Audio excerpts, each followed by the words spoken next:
예, 이제 오랜만에 다시 출애굽기 말씀으로 갑니다. 십계명 말씀도 다 끝났고요. 이제 오늘부터는 출애굽기 21장, 오늘은 1절에서 11절까지의 말씀을 보겠습니다. 제 21장.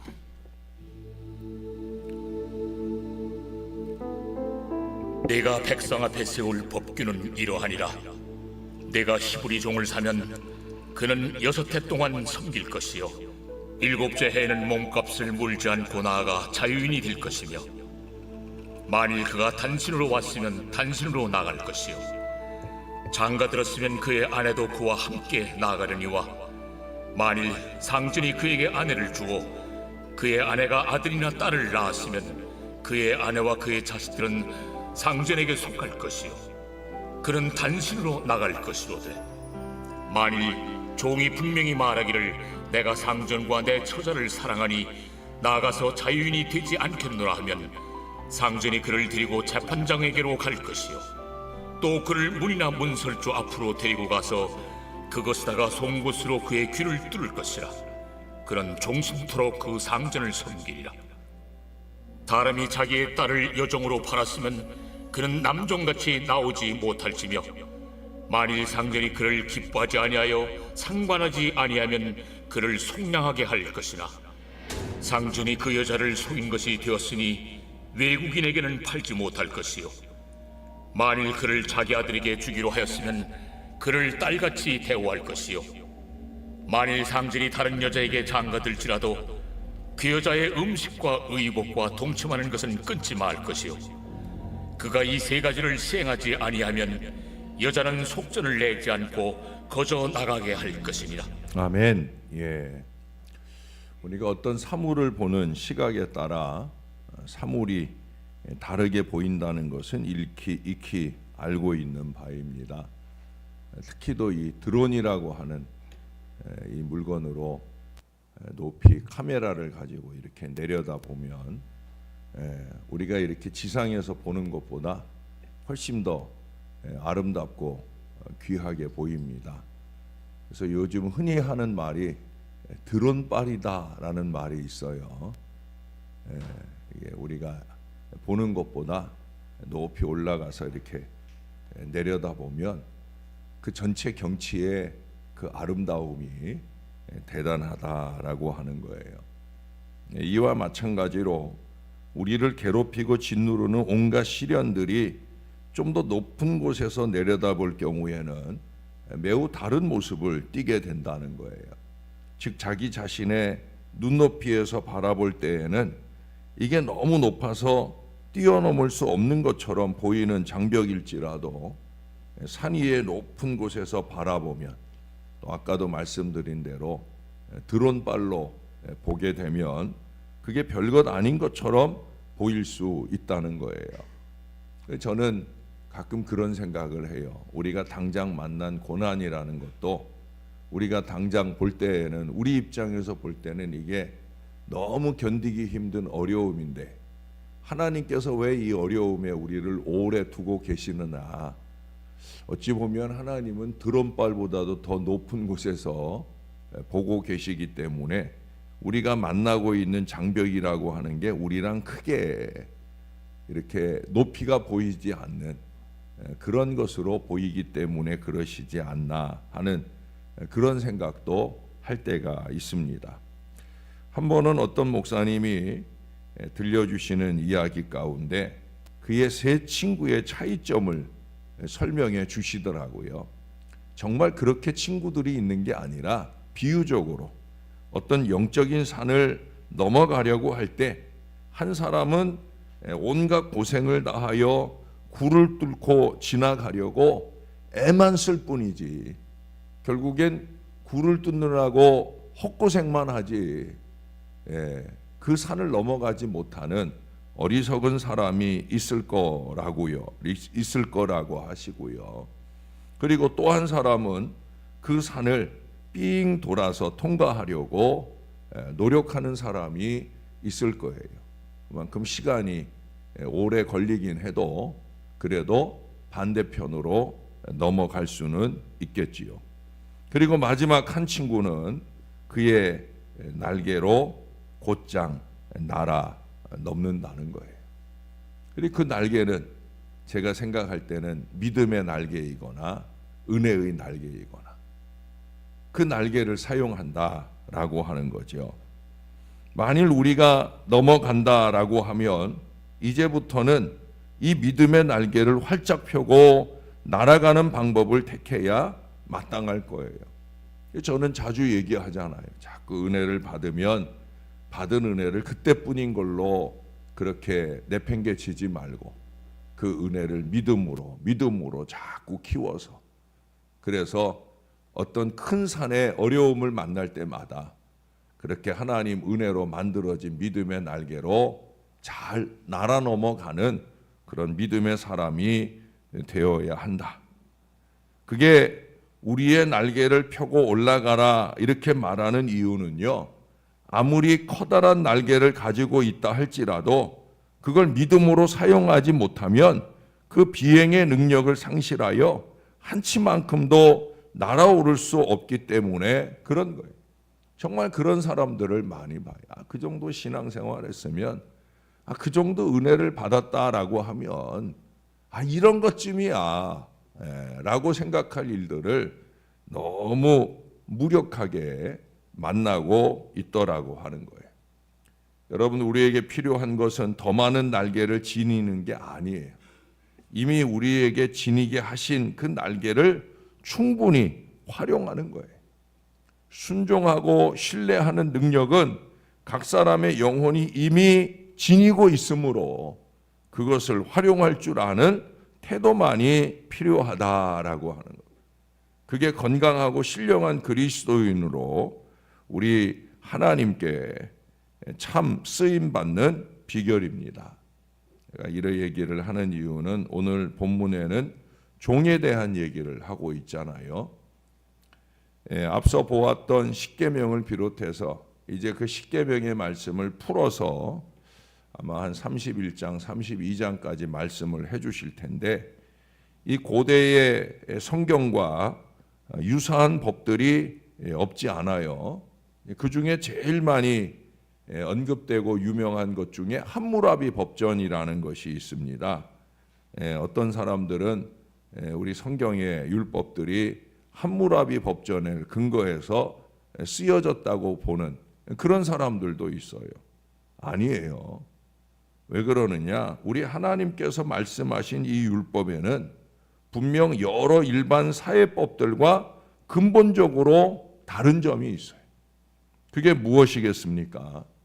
하나님의 율법은 세상 법전들과 달리 하나님과 인간에 대한 깊은 사랑을 간직하고 있다는 거예요. 일반 법에는 사랑이 없어요. 이거면 이거, 저거면 저거, 냉정하게 처리를 합니다. 그래서 그것을 처리하는 사람의 마음에 사랑이 있을 때 그게 좀 달리 적용되기는 해도 근본적으로 법 자체에 사랑을 품고 있지 않다는 거예요. 그러나 우리 하나님의 말씀에 이 율법의 가장 근본은 바로 사랑이에요.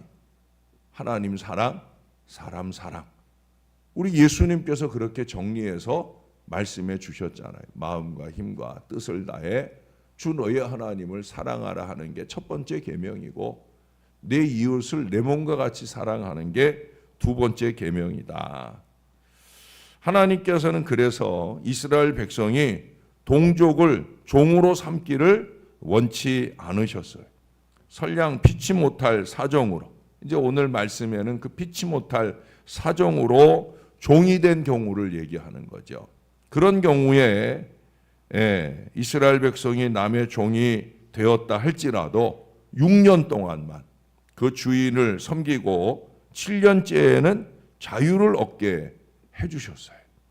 이방 사람이 종이 되었을 경우에는 50년째 희년이 되었을 때 자유를 주지만은 동족 이스라엘의 경우에는 6년 뒤 7년, 다시 말해 안식년이 되는 때 자유하게 하라는 거예요.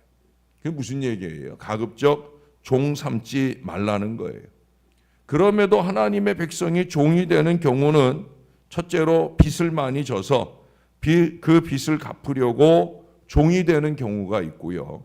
둘째로 도둑질을 했어서 잡혔는데 그 도둑질한 것을 다 탕진했기 때문에 배상할 능력이 없을 경우에 그 도둑질한 물건값을 대신해서 종이 되는, 이제 우리가 다음 장 22장에서 그 내용들을 보게 될 거예요. 그리고 세 번째로는 가난해서 그 몸이 팔리게 되는 경우입니다.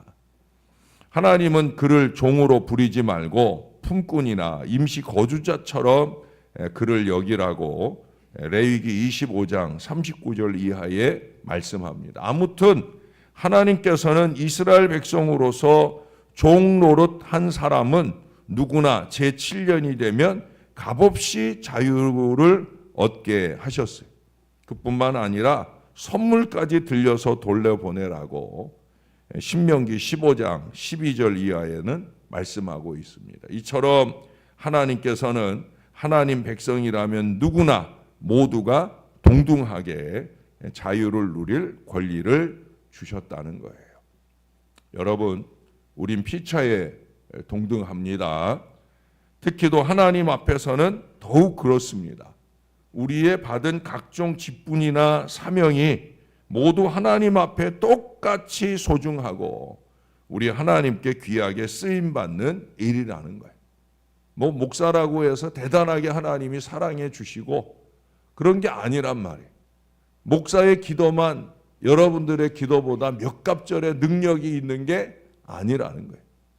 죄송하지만 다른 차이가 있다면 더 많이 기도하는 차이일 뿐이지 목사의 기도가 특별히 더 능력 기도인 것은 아니다라는 걸 잊지 말아야 됩니다. 이 말씀을 드리는 이유는 우리가 서로를 함부로 보아서는 안 된다는 거예요. 서로의 사역을 존중해야 된다는 거예요. 우리는 너나 없이 다 하나님께 쓰임받는 종이요. 그래서 범사의 주의 종으로서의 최선을 다하여 누군가에게 말들을 일을 만들면 안 돼요. 예? 최선을 다한 표시가 나야지. 최선의 지혜를 더하고 최선의 수고를 더해서 좋은 결실을 통해 하나님도 기쁘시게 하고 함께 동역하는 이들도 행복하게 할 수 있는 그런 사역이 되어야 되는 거예요. 왜 그래요? 우리 하나님의 영광을 위해서 하는 일이다. 제가 늘 그렇게 말씀드리니까 그래서 그런 거예요. 하나님 보시기에 좋은 헌신이 사람 보기에도 좋은 거예요. 그건 반대로 얘기하면 사람 보기에 좋게 일하는 것이 하나님 보시기에도 좋은 거예요. 이 마음을 놓치지 않는 종이 되어야 합니다.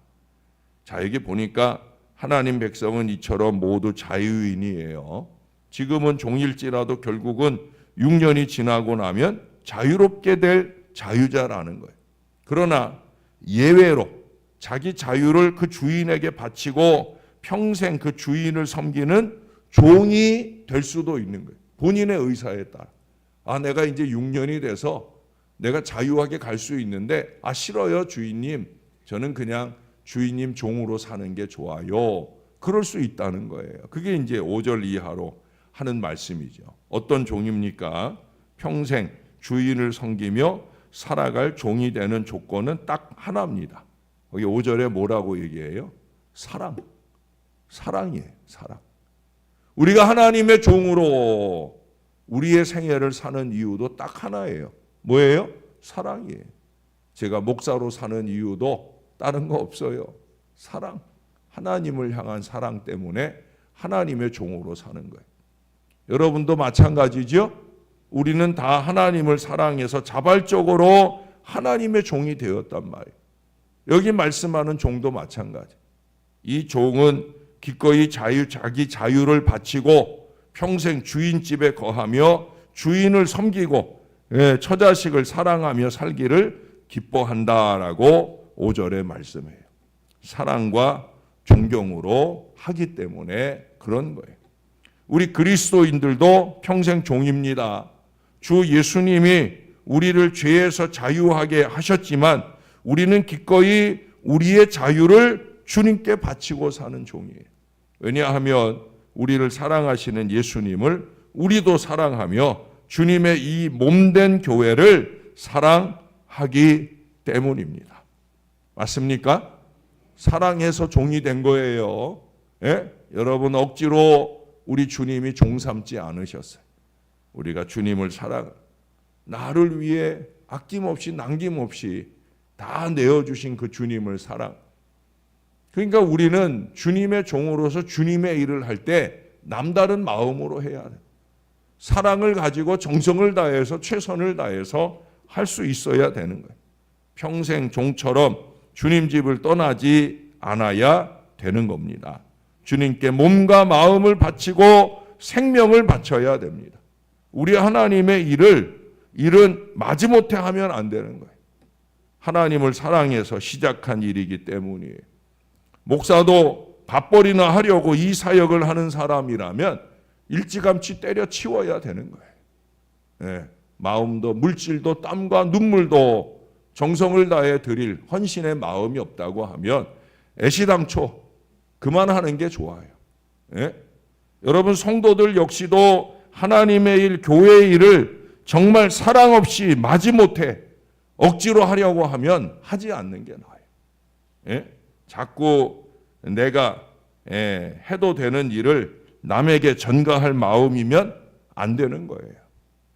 주님과 그의 몸된 교회를 사랑해서 시작한 일이라면 그 사랑의 마음을 더욱더 키워가면서 정성을 다해 해야 되는 거예요. 그래야 사람들 보기에도 좋고 하나님 보시기엔 더 좋지요. 예? 여러분 여기 평생 종이 되는 절차 중에 기억할 일 하나를 오늘 6절에 말씀하고 있어요. 그게 뭐냐면 귀를 뚫는 거예요. 주인이 종을 평생 내가 주인과 함께 종으로 살겠습니다라는 그 종을 데리고 재판장에게 데려가면 재판장은 그 종의 귀를 문이나 문설주에 대고 송곳으로 그 귀에 구멍을 뚫어요. 여자분들 예쁘게 귀걸이 걸려고 조그맣게 구멍 뚫는 거 그거 아니라 아주 커다란 못으로 여기를 망치로 꽝꽝 문설주에 그 못이 박힐 정도로 그래서 이 구멍이 다시 닫히지 않을 정도로 평생 자국이 남을 정도로 그렇게 귀를 뚫어요. 아프게 송곳으로 뚫린 그 귀의 흔적은 그가 평생 종이다라는 것을 드러내는 표식입니다. 무엇보다 귀를 뚫었으니까 왜 귀를 뚫었겠어요? 평생 이 종은 주인의 말씀을 잘 듣고 그 말씀에 순종하겠다라는 그런 의미로 귀에다 구멍을 뚫는 거예요. 절대 순종입니다. 6년만 있으면 내가 뛰쳐나가지 이 마음이 아니에요. 내가 평생 종으로 절대 순종하며 살겠습니다. 그게 귀를 뚫은 이유예요. 여러분 우리도 주님의 평생 종으로서 우리 마음의 귀를 뚫어야 합니다.